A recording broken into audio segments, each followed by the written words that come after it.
ઓમ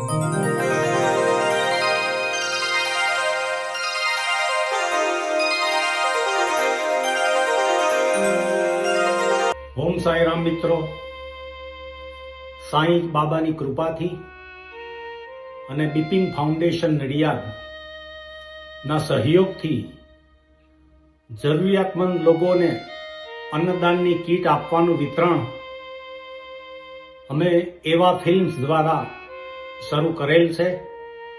તો દરેક વ્યક્તિએ આ ટેલી નાની ફિલ્મને જોઈ લાઈક કરી સબસ્ક્રાઇબ કરજો, તો ઓટોમેટિક તમે પણ આ સેવાના કાર્યમાં ભાગીદાર બની શકશો. અને અન્નદાન એ મહાદાન છે, એ રીતે એક નાનું કાર્ય શરૂ કરેલ છે. સૌને મારા ધન્યવાદ. ઓમ સાંઈ રામ.